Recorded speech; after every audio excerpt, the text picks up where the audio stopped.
त्या काळामध्ये घेवड्याची शेंग करण्याची एक वेगळीच पद्धत होती, जी कांदा व काळा मसाला घालून व वेगळ्याच प्रकारचे एक कूट घालून तयार केलं जायचं.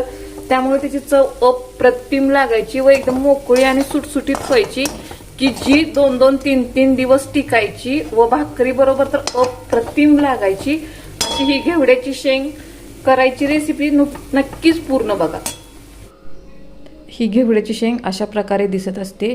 ही घेताना एकदम कोवळी अशी घ्यायची आणि शक्यतो ही ज्यादा जुनी घेतली तर म्हणजे थोडीशी निब्बर अशी घेतली तर किडकी निघते, त्यामुळे होईल तेवढी कोवळी घ्या व असं मधनं कट करायचे व बिया निब्बर असतील तर बाजूला काढून वापरायला घ्यायची. आता मी ही घेवड्याची शेंग स्वच्छ नीट करून स्वच्छ धुवून घेतली आहे. आता त्याच्यात जी निब्बर शेंगा असतात समजा त्याच्या अशा प्रकारच्या बिया घेतलीत मी, शेंग घेतली नाही, जेणेकरून त्याची कचकच लागणार नाही.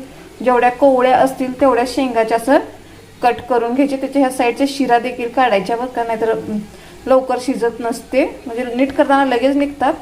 आता आपण हे सगळे मी अशी निवडून घेतली आहे. चला आता रेसिपीला सुरुवात करूया. आता इथं गॅसवरती मी कढई गरम करण्यासाठी ठेवली होती.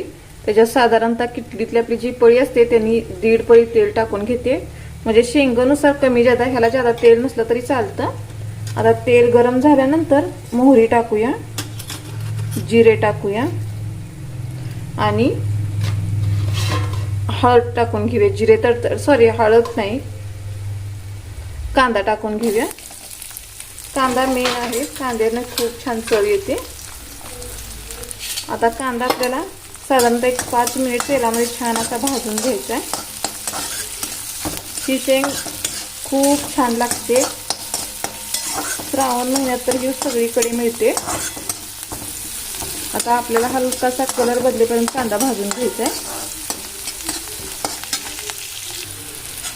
आता आपला हा कांदा तेलामध्ये तुम्ही बघू शकता मऊ झाला आहे व कलर ही थोडासा बदलला आहे. एक 5 मिनिटात असं होतो. आता आपण जी शेंग नीट करून ठेवली आहे ती ह्याच्यात टाकून घेऊया व ती ही तेलामध्ये साधारणतः एक 5 मिनिट छान अशी भाजून घ्यायची. त्याच्याने काय होतं, शेंगात जी उग्रपणा असतो किंवा त्याचा जो वेगळा वास असतो तो सगळा निघून जातो.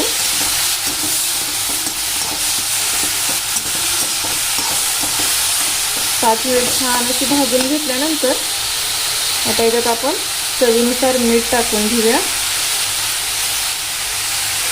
थोडीशी हळद टाकून घेऊया आणि आपला घरगुती काळा मसाला जो असतो तो तुमच्या आवडीनुसार टाका, तुम्हाला जेवढा हवा आहे तेवढा. आणि आता चांगलं मिक्स करायचं